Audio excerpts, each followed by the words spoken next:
Porzingis is one-on-one. He spins. He dunks. Wow. Three-pointer by Porzingis. Good. Oh, baby. Oh, jump shot by Carmelo is short. And Porzingis above everybody. Dunks it home. Galloway for three.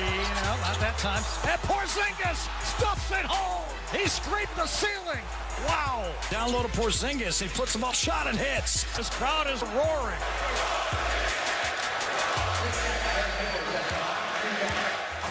Kristaps Porzingis has another big night for the Knicks. 29 points and 11 boards in a win over the Hornets. Stephen A., what is your reaction to all this sing love in your city? I got to admit, I'm stunned. He deserves it. I like the promise. Phil Jackson looks like he did well with this pick. I'm actually going to go to the Knicks game. I'm going to end my book. Are you? I'm going to go in a few days. I'm going to go to Really? I called them yesterday to let them know I was coming. And I will say this to you, though. My position on Phil Jackson is still one ripe with trepidation. You don't get paid $10 to $12 million just to finish last, stink during the regular season, and capture a high draft pick. As an executive, with his cachet, his name recognition, you have to show me you can go out there and recruit a marquee free agent. Otherwise, you ain't no different than Sam Hinkie in Philadelphia, who couldn't recruit anybody out of a paper bag. He's just trying to build off of the draft. So are you willing to admit that the future is suddenly now for your Knicks thanks to a 20-year-old I wouldn't say who's 7'3" I wouldn't say the future is now. What I would tell you is that I like Porzingis a lot. 29 and 11? Well, that's against Charlotte, but Did you see the like dream shake? I like him a lot. See the putback dunks? I saw it. See the easy threes? I saw it's a little bit awkward. Got to put some weight on his bones. You'll see what happens. Do you realize he's putting pressure on Melo to live up to Porzingis? Yes, he is, and I like that. I like that. I'm very pleased with what I'm seeing for the New York Knicks. I want to state for the record, you should go and support the Knicks. My boycott is over. One thing for me, please take a selfie with Porzingis. Please, please send us that. That was our Chris Carter earlier today on Mike and Mike, speaking out about the lack of recognition for white NFL receivers. We welcome in Brian Dawkins to the desk. Good to see you. Good to see you as well. All right, Brian, so do you agree with CeCe's comments here? I hear what he's saying, but on this one I have to disagree. Okay. I think that if you look at Wes Welker and Edelman, I think that a lot of it, I think Tom Brady takes away from what they do. I think sometimes even goes with Peyton Manning with some of his receivers. Because of what Peyton is, as great as he is, they say that you can just put anybody in those offenses and they'll have success. I think that when you look at the receiver position, for whatever reason, it's become, well, I do know the reason, but because of the athletes that are at the position, the receivers, the brothers, they are able to do things on a consistent basis on the outside to exploit some of the coverages that goes up against them with today's rules, the way that things are today. I think that if you look at Jordy Nelson, I think he is one of the exceptions because he has that athleticism. He can actually get off the line of scrimmage. He can stretch the field. He has the speed. He has the ability to do some of those things. I don't think it, but I really don't think it's discrimination. It reminds me of the cornerback position.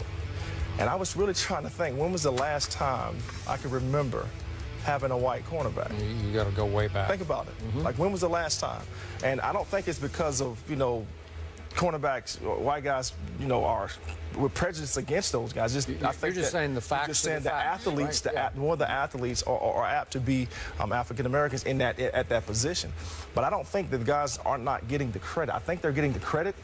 I just don't think it's going to be the credit that the Julio Jones gets, the Megatron gets, because, listen, when you're talking about those guys, you're talking about potential Hall of Fame type of guys. So I think that they get the credit, they get that type of, credit, but to Chris's point, Wes Welker and those guys will not, I don't think they ever will get that type of pub. It's not because of white, I think it's because of talent.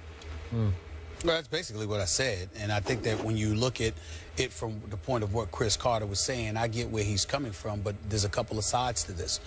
Number one is what you're pointing out, the fact that predominantly at those positions, you see black players as opposed to white players. And then the other point that I brought up to Skip and Molly earlier was the fact that in the case of a Julian Edelman example, who Skip considers a stud, we've raved so much about Tom Brady that pretty much everybody is glossed over because of the greatness of Tom Brady, because you're perceived as being a byproduct of the greatness that he puts on display on a year-to-year basis. Whereas, for example, even though Aaron Rodgers is so great, there isn't a sustained system spanning years and years and years in Green Bay for you to look at Aaron Rodgers and say it's everybody else with Aaron Rodgers. You see what I'm saying? Whereas with Tom Brady, he's been in New England, you know, for the last 13, 14 years doing this with the same coach. You understand? And pretty much the same system. So you look at it from that perspective, and obviously that factors into the equation as well. And then we can take it to another level. Like, for example, we see Matthew Stafford. But he's throwing the Megatron. Yes, he is. When Megatron doesn't seem to be Megatron, where does Detroit's offense go? How does it look? And so because of that, and you see that if you're getting shine, I think that the one thing that we have to recognize, black or white, if you're getting shine at a particular offensive position, you sort of take away from some of the other guys who are valid stars. In Minnesota, I'm quite sure they may have some dudes, whether it be in Rudolph, Bridgewater, or whomever, that, you know, have contributed, obviously, to them being 7-2. But all we think about is AP. Adrian Peterson. Yep. And especially in the NFL, with that shield, helmets on, shoulder pads, equipment, people not having a personal relationship with you from a visual perspective because you're wearing that equipment and this sort of hides your identity, combined with this fixation on promoting the shield and those 3 letters, all of those things added to the fact that there are particular athletes who get the most shine.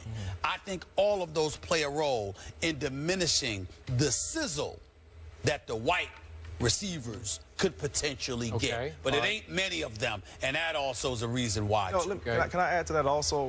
When you go into a game and you're going to prepare for a team, as a defensive coordinator, as a defensive player, we look at receivers and say, okay, who do I have to roll coverage to because of their greatness, because of how the team either uses them? For instance, Randy Moss, all right? When he was in his heyday, there's only so many guys I gave that type of respect to line up maybe 15 yards deep instead of 10 to 12. It's because of what he can do. So, again, I think because of the talent, you look at things a little different. You see, we've seen things a specific way for so long, and it's been those guys outside, Megatron, those type of guys, that now we're getting more of the long linear type receivers instead of the short, quick receivers, and some of the white guys are the short, quick receivers, and they work in the slot better. Well, Skip, to piggyback off of his point, remember Barry Sanders running back for the Detroit Lions. With other people, you look at guys, and, you know, you had this dude, the Hitman, or somebody like him, playing against Barry Sanders at that time, playing against anybody else. You're trying to cave their chest in. You're trying to smash them. With Barry Sanders, you literally found yourself trying to stand in your lane and saying, okay, let me just make sure I control this gap, because he was so elusive, he would embarrass you with the jukes that he would put on you. So his talent made you scared to come at him full throttle because he could embarrass you. That kind of ability. So I'm hearing this conclusion, that it's not discrimination as you see it. Right. It's simply the white receivers don't deserve that much credit because they're not that good.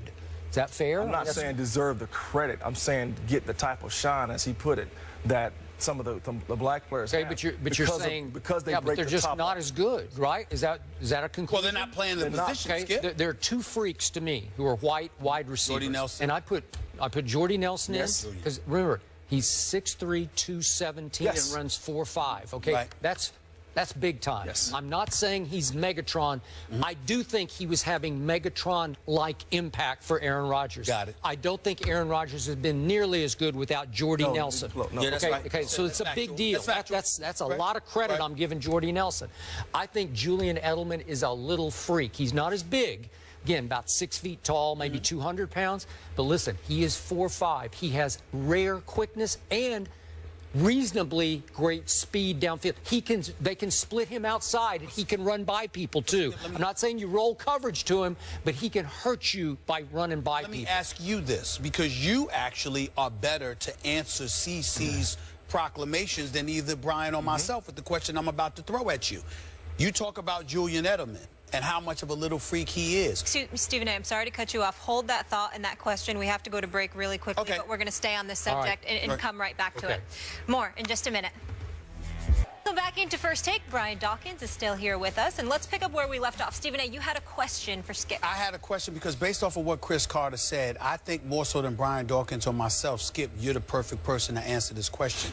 When you talk about Julian Edelman being that stud, but not being recognized, because that's what Chris Carter was alluding to, how responsible does somebody like even yourself feel, considering the fact that you rave so much about Tom Brady, knowing that potentially it could be rationale for how Julian Edelman gets reduced, simply because the greatness of Tom Brady is elevated above all things? But I've told you for years. You have. I thought Welker was more a product of Brady than this kid. Right. Because this guy, as he's emerged, Edelman, he's his own man to me, because he will get in anybody's face down the field. He will make noise. He is that guy. He is a fire starter. He is helping Brady. He's helping make Brady as much as vice versa. You've always made that point, but stay with me on this, Brian, because what I'm asking you is, because of how much you rave about Brady, how much of an issue do you think the media, including yourself, plays in the fact that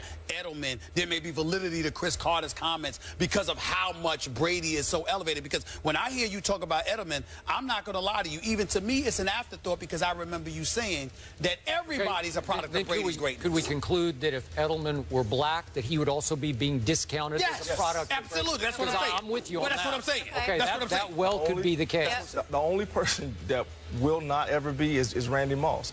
That's a good point. Because of who he is. And again, when we start talking about these individuals, these being Randy Moss type guys, that's once in a lifetime type of dude. These are not the dudes to come along all the time. Right. And believe me, when you have GMs and they sit and watch film and they're trying to get personnel, you best believe they're not saying, okay, because this guy's a white guy, I'm not going to bring him on the team. Nobody's accusing them of that. They're not doing that. Yeah, right. On the other side of it, when guys step on the football field, the respect factor, and I'm speaking from a player's perspective, a respect factor for a player in a system goes a long way. It does.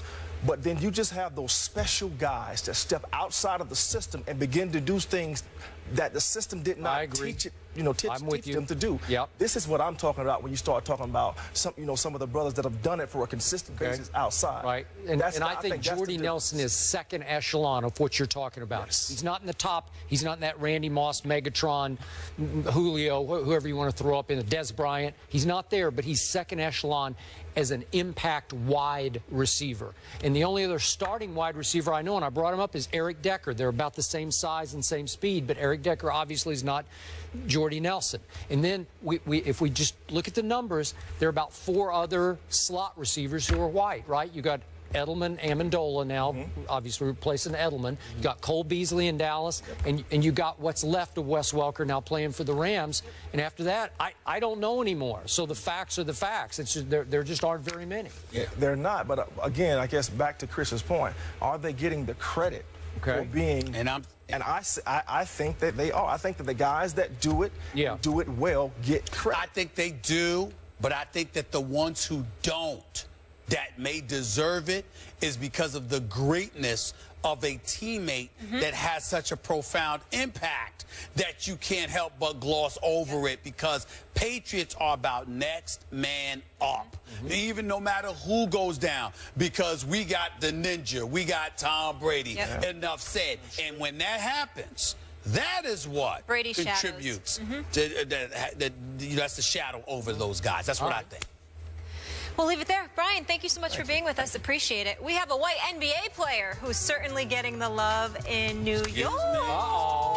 New York Daily News with the headline, Zing Sanity. Stephen A. loves it. Porzingis taking Molly will not be on the show in the future. So what does Stephen A. She brought this up just to annoy me. Sanity in NYC. Miss Connecticut. You do have that power. Trying to talk junk.